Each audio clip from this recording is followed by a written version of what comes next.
Hello, hello, my lovelies. Welcome back to The Tipping Point. I'm your host, Joanne Johnson, and we have another amazing show for you. Tonight, we have got comedian Brandon Rainwater with us. And if you don't know who Brandon is, clearly we need to get you out from under your rock. All right, listen, we're going to have a great time. We're going to learn all of the things that are going on with Brandon. And he's also in a new movie that's going to be, well, not a movie, but it is actually a mini series that'll be coming out. We'll be talking about that. But before we do, I want to play a clip of Brandon doing some stand-up. I actually just got my kids back from my parents' house not too long ago, man. Actually 2 days ago. And I'm upset about that, you know, because every time they go to my parents' house, I have to break all the bad habits that my parents let them get away with. You know, got to break all the stuff they got used to doing when they was there. Like my mom feed them 3 times a day. I don't do that.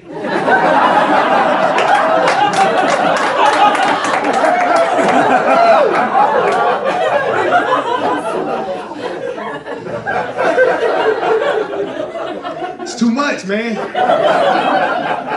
Like I told her, I was like, look, you got 2 meals, you got to sleep through the other. Don't matter which one. You decide which one you want. You know, you can sleep through breakfast, catch lunch and dinner, or breakfast and lunch and sleep through dinner. It don't matter. You're getting all them meals, man.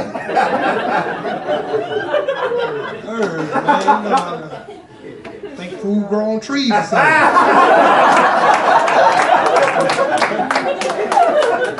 You know, and I'm trying to like teach my kids and like, you know, not have them scared, but have them, you know, hey man, these are things you need to know about, these are things you need to worry about.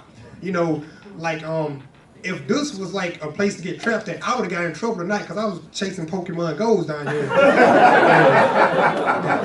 Amen. Ain't got my one exit, man. I'm in trouble.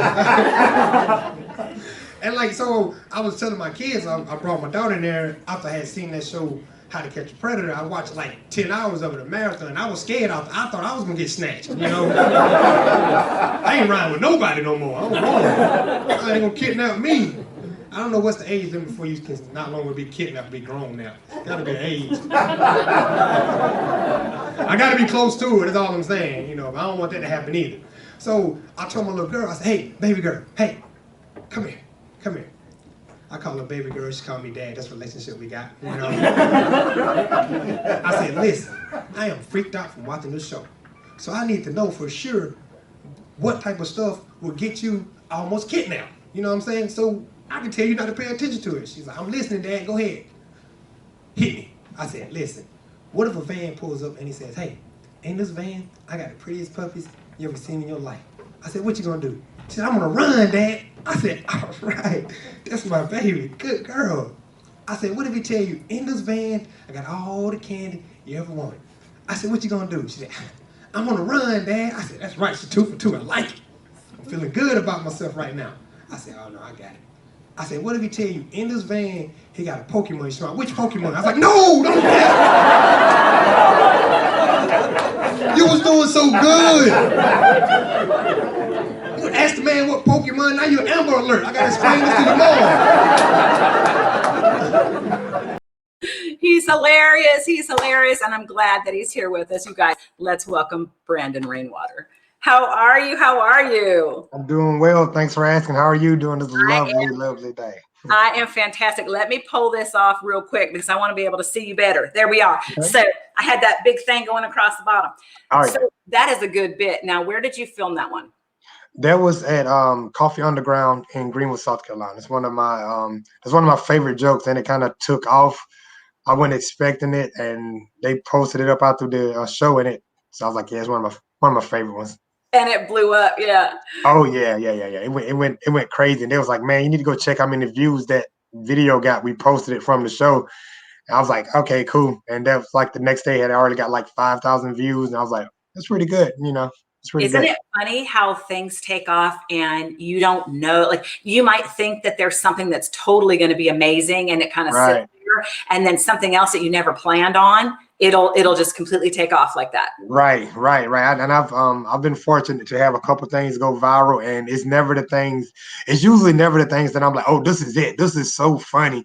This is gonna, you know, right? Like you said, it's something you're not even thinking about. Yeah, exactly. Now, do you write your own material, first of all? Yes, all right. All Okay. my material, all me. Have you had an instance, Brandon, where maybe you've written something several years ago and nothing happened to it, but then all of a sudden years later, you use it again? I still have some stuff that I still sprinkle in according to the audience, because I'm like, hey, this might fit this audience a little better, so I use it. But yeah, that's basically what I do. I'll sprinkle some stuff in with my new stuff, some of my old stuff. Like, hey, I remember this joke, like that joke right there. I haven't done it in a long time, but I hadn't done it in a couple years. Then last weekend I pulled it out again for some reason. I was like, hey, I like this joke. So Because you've got this bag of tricks, right? And you're like, yeah, and something will click and you'll say, oh my gosh, that's right. And let me bring this back. And maybe it yeah. didn't work back then, but for whatever reason, now it works better than it would Mhm. have as it, compared to what it would have been 10 years ago or Mhm. 5 years ago. Mhm. Yeah, I exactly. Yeah. know a lot of comedians are like that. So you hang on to all of your stuff. Yeah, hang on to it, and then I'll hang on to it, and then work it. And if it don't work, I'll just drop it. But like I said, I'll make it a way to say, hey, you know what? I think I know exactly how to make that better now, and then I'll pull it back out the bag, so to speak. Yeah. Now you are from South Carolina. You are based Mhm. in Greenville, South Carolina, Mhm. in the United I am. States. For those who don't know, people Mhm. watch this show from all over the world, Brandon. So we have to kind of be clear. We're in Greenville, South Carolina. Now you do travel Greenville, South Carolina. Yeah. Yeah, You travel other places too. I know you're on the road a good bit. yeah, yeah. I am. I just actually just came back from Vegas actually this morning. My flight got in at 8 a.m. and I came home, took a shower, and hopped on for this for you. But the week before that, I was in San Diego, LA, and Denver, Colorado, and I head out to Texas, Austin, Texas, and San Antonio this weekend. So yeah, I've been pretty busy in a good way. I like it. So you love being on the road like that. I like getting my comedy out there. If I could do it all from sitting here, in Greenville, I would. But the best way to get yourself out there is to get yourself out there. So that's all Yeah.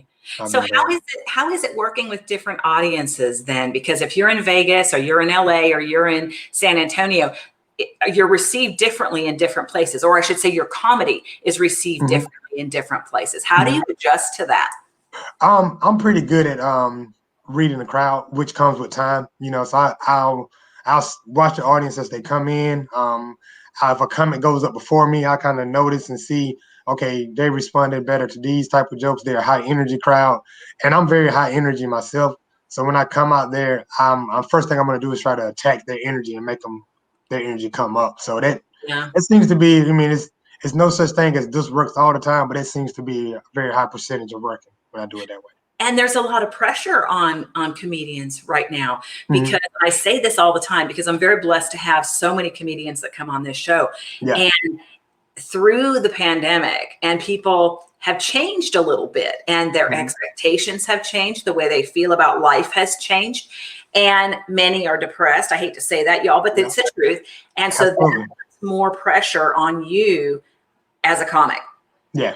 Yeah. Absolutely. Yeah. And then more people, as soon as more places open up, more people is looking for a reason to laugh. I know I myself personally have gotten plenty of messages from people say, hey, I just went feeling well today, and I scrolled by and you posted a video or something, and man, you have no idea, that really, really made me feel better. So it hits a little different now. Never thought about that, because for me, I'm just doing something that I enjoy, and making people laugh is something I enjoy doing, but never thought at the same time you could actually be helping, someone get out, change their whole mood entirely. So that's pretty nice. It's the Definitely. truth. And this is your first time, Brandon, being on this show. And Yes. that's something that I talk to comedians from all over the country. And everybody shares that same school of thought. Hmm. And one of the reasons that I do this show, there's several, but one of the main reasons that I do it and bring on so many comedians is because we need you. And we've always needed comedy, but Hmm. now we need comedy more than ever. And I really wanted to showcase entertainers and actors, and like Holly's Magic from Vegas. They're Yeah. wonderful. They were on as well. And just all of the arts, because in times like this, it's crucial that Hmm. you guys come to to the front of everything because people are unsure about everything. They are upset. And we know that laughter is good medicine. Same thing, like if somebody is sad or depressed or anxious and they throw in a movie that they don't have to think about, that they can just escape into, if you will, it helps the mood. Yeah, absolutely. Well, I know everything you said is 100% true. As different areas and locations are opening back up, to more closer to a full capacity, we having more and more sold out shows because people are really ready to come out and enjoy and have a good time. So, yeah, like I was busy before, and it kind of went like a lot of comments say, "Hey, man, I've been slowed down a lot," but mine has been actually different. I've been since if you rolled it out as a kind of stuck in there, it's went Oh, on up. I know. You've stayed busy the whole time. Yeah. I know, because I've been friends on Facebook for a long time, and I see the stuff that's going on with you, and you're doing a great job. And I love that, like I had one of my companies as a catering company, and it was decimated through COVID. Yeah. Now, this show, on the other hand, was another one of my businesses. It's gone through the roof as well. Yep. So it kind of speaks to what you and I are talking about.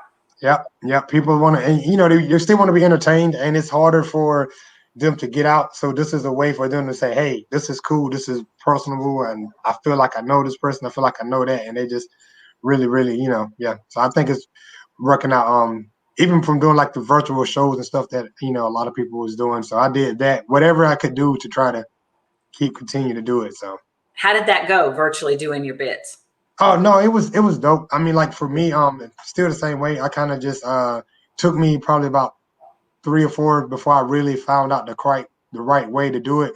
But once I kind of figured it out, people were very ready to be entertained still. So it worked out pretty good. I just wasn't gonna let not being able to do shows in front of a crowd or with an audience stop me from doing what I wanted to do. I was like, I still want to do it. I still want to make people laugh. Yeah. So had to find a way. That's what makes you successful, though, isn't it? Because we have a choice in those moments where something happens and we can either get in the corner like a chihuahua, right? Mm-hmm. Or we can get on the bed and cry and say, okay, I'm a victim of this. This isn't going to work. My career's over. Or we can get in with it and we can try to be creative, which, we are creatives, right? Mm-hmm. So we find a way to make it work. Do you feel like there's been people that have not done that maybe?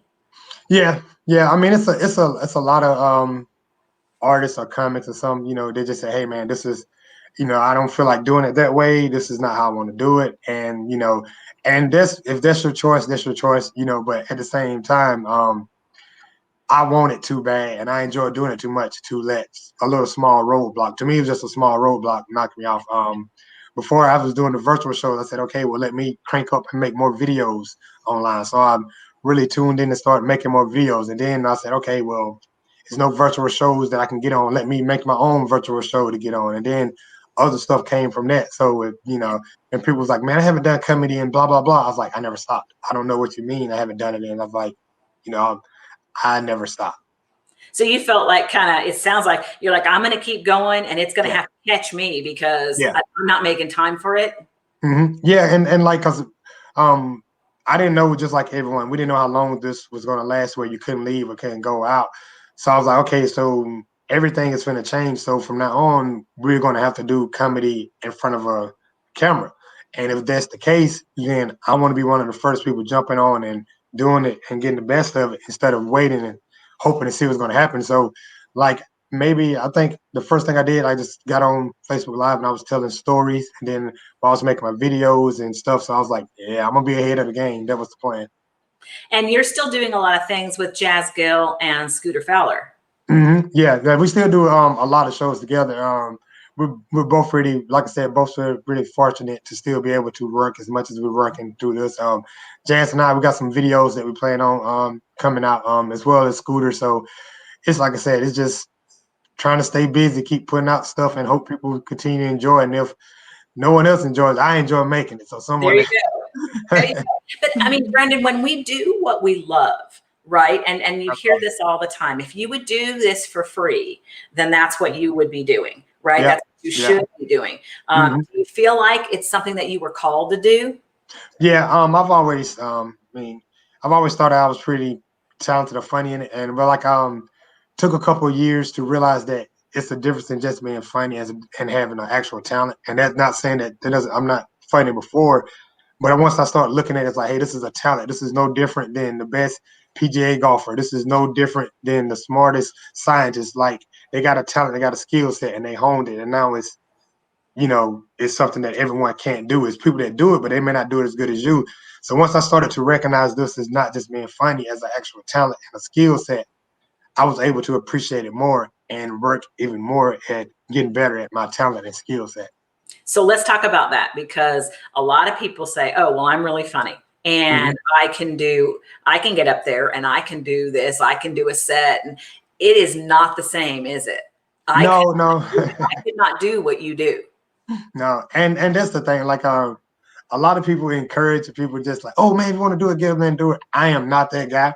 Because again, like I said, I feel like it's a true talent and skill set. I wouldn't walk into the doctor's office and see him stitching somebody up and be like, oh, I feel like I can do it. Right. So the fact that people make and say it that lightly, it doesn't upset me. I'm like, hey, it's a lot more come to this than just, it's not saying it's easier, but if I'm at home and I'm telling jokes to my family and you're like, oh, Pop said this, and everybody knows who Pop is and they laughing. But when I get up there in front of people who don't know you, never heard of you, never seen any of your stuff, the craziest thing that a comic is doing is convincing them that, hey, I know what's funny better than you know what's funny. So that's what you're actually saying when you get up there. You're saying, I know what's funny, and you guys are going to find this funny as well. And you hope that that's true. So I'm like, it's not as easy as, you see it upstage. And you're like, oh, I can do it. Okay. No. Good luck. Yeah, good luck with that. I mean, because I can sit here on my shows and stuff and I can be funny. And when you guys like, Jazz and Scooter, and they've been on the shows with me, my nighttime show, and we're funny, we're cracking jokes and all that. And people, are you sure you're not a stand-up comedian? I said, no, there would be no way that I'm going to get up there. And first of all, I tend to be very tangential. So I would not be able to remember my set in the first place. I just go off and I just whatever. Right. Well, that disqualifies me then right there. But also there's another element to this, and you hit upon that, Brandon, when you said, you're like, okay, what if the crowd is dead? What if the crowd doesn't interact? What if they're not laughing? What if tomatoes start coming past you? Yeah. I mean, that's not for the faint of heart. So talk about that and how that feels. Let me even go back a little bit further. Has there been a time where you've gotten up there and maybe the crowd didn't receive you the way you thought they would? Yeah. It's only happened to me really like once or twice, but when it happens, it doesn't need to happen to you a lot for you to realize that you got to correct it and see what's going on. Early on when I first started, I was at a club in Atlanta, and I got up there and they was like, hey, come out there, and they actually told the audience, hey, if you don't like them, shake your keys and tell them to get off stage. It was horrible. So the audience, I was the first comic that came up, and they was like, hey, we're gonna bring this first comic up. If you guys like him, clap. If you don't like him, shake your keys. And I was only 30 seconds into my routine. They didn't give me a chance to get in there, and they was like, but even with that, I was like, okay, cool. I can never let that happen again. So another comic told me this, and it's he says that I got a rhythm in me, and some comics have like a rhythm where you can tell quicker to see when something is going wrong or bad. And like, if a joke doesn't hit, I don't take 2 minutes to say, well, you're going to listen to it anyway. Within the first 10 to 15 seconds, if I'm not getting some type of reaction, I quickly can change gears and reroute to another topic, or do a body movement, or do something to draw your attention back to me and help you follow that journey with me. So that's where the skill set and the talent come in, to be able to read the crowd and to say, okay, I need to switch gears right now. But not only that, but to know how to do that. Somebody who's not what's the word I'm looking for? Who hasn't spent the time, I guess. Yeah, absolutely. Put in the time and the energy and had critique and all of those things, which I know that you have because you're building your craft. So you have to kind of mold and shape yourself and have been flexible to maybe change things. If a person hasn't done that or isn't willing to do that, they're not going to do well. No, you're not. You just, and the other thing is that you have to realize that some people that entertainers, sometimes we get up there and you want to think that the audience is there for you when it's the other way around. You're there for the audience. So you can't force your material on them to say, hey, well, you guys should laugh. This is very funny. You're not You know what I'm saying? It's the other way around. We're there for them. They're not there for us. So it's another way I try to look at it as But well. I'll tell you what though, Brandon, because if I was standing up there, now see, I can do camera, I can do TV all day long. Okay. But in a crowd, with people staring at me, and if all they started shaking their keys at me, I would not be quick enough. I don't think. Oh, yeah. I'm sure I would just fall over backwards and die right Oh, there. yeah. I would be like, Oh yeah, no, it was bad. Like I got off stage. It was like get off stage. They were shaking the keys, and I'm not exaggerating. It was probably within the first 15 to 20 seconds. So I wasn't even getting into a joke. They just was excited that they could do that. So I was like, no matter the reason why it happened, it happened, and let's learn from it and go. so that's another thing. So, okay, because we have aspiring comedians who watch this show, of course. And so they look to you guys when you come on for advice, right? You just said something important. They're shaking their keys because they were told they could. So that doesn't necessarily mean that you weren't funny or you weren't connecting. Did you feel like maybe they felt that they had a sense of power? Yeah. I mean, cause he kind of and I was the first comment to go up after the host, and he's like, "Hey, you guys can do it. If you don't like them, we don't boo nobody here, but we shake the keys and let them know." So you tell them that, and they got the keys in their hand and they're ready. And like my first 15 to 20 seconds, it wasn't bad. It was like a slow start. It's like, "Hey, how you guys doing? Hey, you guys ever had this?" And that was long enough for them. And they was like, "Nah," you know, because they was ready to do it. But like that's not their fault. When I came back later on, I knew in my mind, okay, don't play around, just get right into it and attack the audience from the jump. But you don't have those bad things, you don't know how to get to the good ones sometimes. Well, and that makes you appreciate it. So when you have a really good set, are you just on cloud nine? Yeah, and I'm not, this is not the brag, but I don't have bad sets anymore, because I know how to read a crowd. So, and you have good sets and you have, oh my gosh, everything hit sets now. So, when I have those, everything that came out, no matter what it was, I'm like, hey, you guys know this. They laugh and laugh and laugh and laugh and laugh. Yeah. And you weren't supposed to laugh at that, but you laughed at that.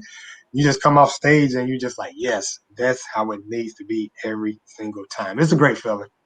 It is a good feeling, and you've made people's day. You've made them feel better, and you're receiving that back. Let's go back a ways. So when did you start comedy, and when did you decide, you know what, this is exactly what I'm supposed to be doing? Okay. Well, I originally started probably actually about 12 years ago. And was at a family event, and I was kind of, picking and cracking jokes, and they was like, you should do something with it. And I was like, maybe. So I seen the open mic, went to open mic, did comedy for like a year, got a job, so I couldn't do it anymore. So I was going out of comedy for like 6 years. Then when I got back into it, I was like, let's try it again. I was like, if I get back into it this time, I'm never stopping. So I've been back in it now like 7 years. So I was like, you know what? I ain't stopping. Just gonna stick with it this time. But but that's what kind of got me into it. Just family members and everybody was like, hey man, you got a talent. You're not gonna do anything with it. We don't want to hear you say nothing else. I was like, all right, okay, let's see what we can do with it then. Were you the funny kid in the class? I was, and I didn't win class clown, and I was kind of mad about that. Right? Yeah, I was upset. Like all through high school. I know that's not a goal for most people, but I was like, I want class clown.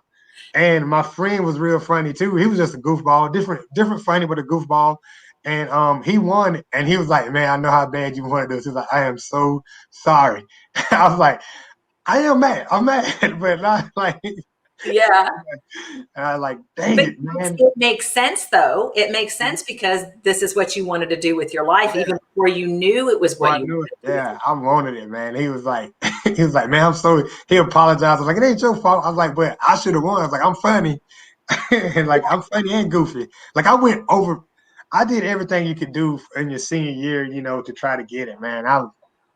If we could decide to read a play or act it out, I would act out the play. I would eat the teacher's lunch, prank the teachers, write stuff on the walls, like you name it. I would get in the morning announcements. I would run in there and get on TV. You name it, whatever I could do to win it, I win. I would try to, but then I know why I lost though. It was simply because everybody, the guy that beat me, was like, Brandon, I'm gonna tell you right now why you lost. He's like, hey, did you register and go fill out the paper? I was like, nah.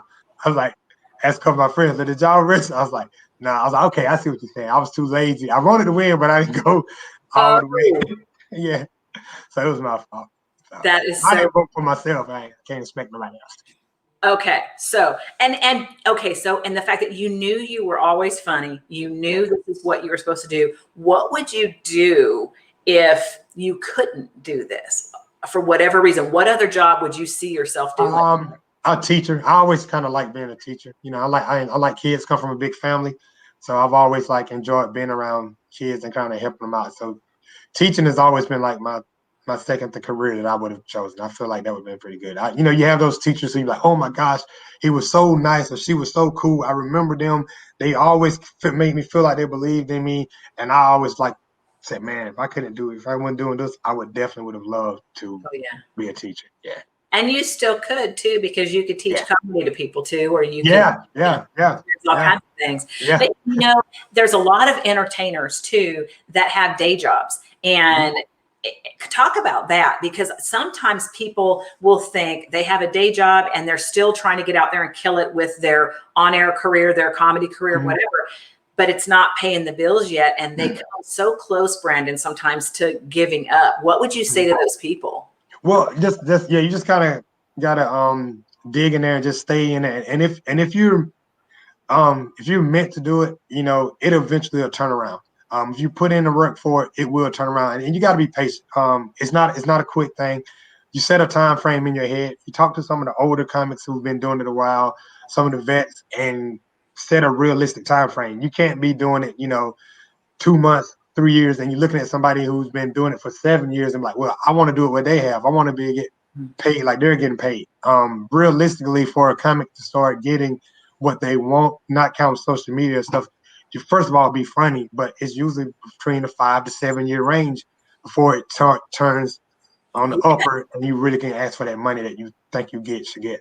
At least. Yeah, yeah, it's not quick, man. I know it took me before I, just was doing tip shows. It took me about 3 to 5 years. 3 year mark, I was doing, I set a goal. I said, hey, I want to get paid for every third show I'm on. So that was my first goal, and I didn't set that goal until I was out to 3 years in on it. So then that happened, and then about the year 4, I was like, okay, I want to get paid for every show I'm on, some type of compensation, and then it goes from there. But just got to set realistic goals, and if you do that and stay focused, of course you got to work a real job. But I also made sure that when I was doing that I didn't take a job again that would make me choose between what I love doing and what I had to do. Yeah, absolutely. Because when you know you're called to do something, you have to keep on going. But paying the bills, I mean, we have to pay our bills at the same Absolutely. time. And I'm glad that you said that about how many years it takes, because there is a belief that, oh, somebody is doing this for a year and they think, oh, I'm going to give up because I should have made it by now. No. It's not a quick process at all.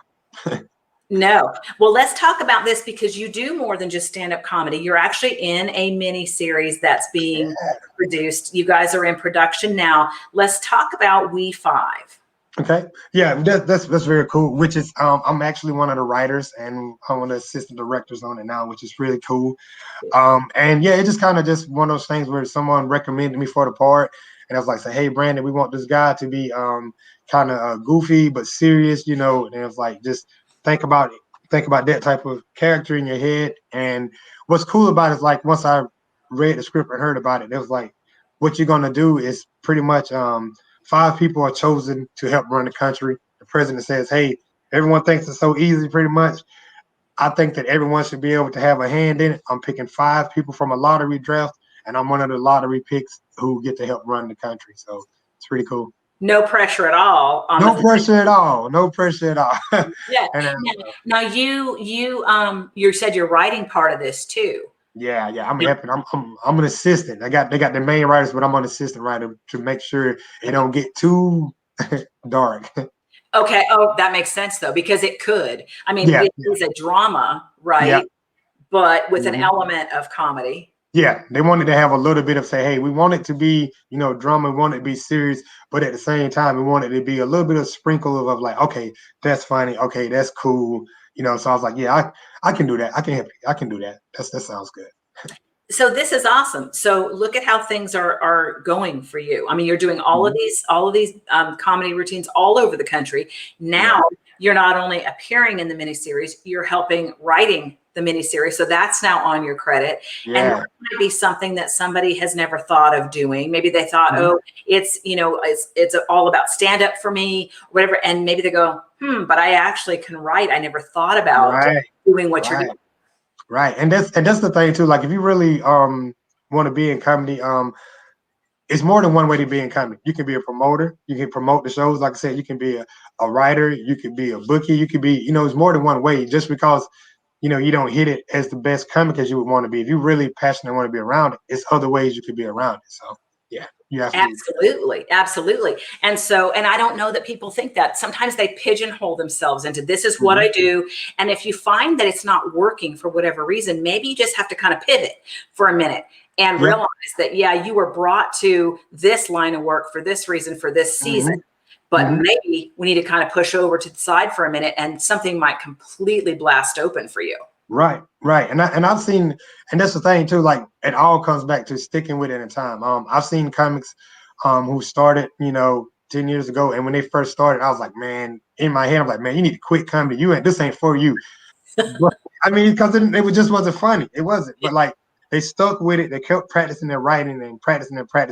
And no, they're not the funniest person in the world, but they're funny now, you know? And I'm like, hey, so if you really want to be a comic or whatever, a musician or whatever it is, you know, it's one of those things, if you stick with it, you can get better in it. You might not never be the best, but you for sure can get better and just you have the time and the patience and be willing to put the work in to get better before you say, oh, I can't do it. I love that. That's fantastic advice. And you're right on the money about it. We're at the end of our time. Tell us where we can find We5. When is it going to be out? How can we find it? All that good stuff. Okay, well, it's got a website for it, and you also can find it on social media, and it's just We5 on Instagram and Facebook. And we're finishing up the pilot hopefully this week, and then we're going to start pushing it out there. So it's very fun. So we're looking forward to seeing it out there, guys. You get to see me. It's going to be awesome. And where can we in the next week or so see you? I know you said you're set to, after tonight, you are headed to San Antonio. Yeah, so I head there. I head there Thursday. I'll be in San Antonio and Austin, Texas, and then after that, I come back to Greenville, South Carolina, and I'll be at the Pickens Theater. And then from there, you can catch me most of the time at Comedy Zone in Greenville, or just follow me on social media. Exactly. They can get you on Facebook. They can get you on YouTube. They can get you everywhere. And on your website, www.brandon-rainwater.com. That's been running on the ticker. If you guys missed that, get him on Facebook or rewatch the show and make sure that everybody is liking the Tipping Point /Upstate and you are commenting on this show and you are sharing it with everybody that you know. Brandon Rainwater, my friend, it has been a blast having you. I'm really going to be following you and seeing what's going on, and I welcome you to come back anytime. Awesome. Thank you so much. You guys have a great day. Bye-bye. So here we are. What are we? Episode 122, something like that. But we actually did more, but who's counting? Okay, this has been great. I want to again thank Brandon Rainwater for coming on. Make sure that you are commenting, that you are sharing this with your friends, and encourage as many people as possible on Facebook to go to the Tipping Point /Upstate. Until next time, be humble, be kind, and be loving. I will see you Wednesday.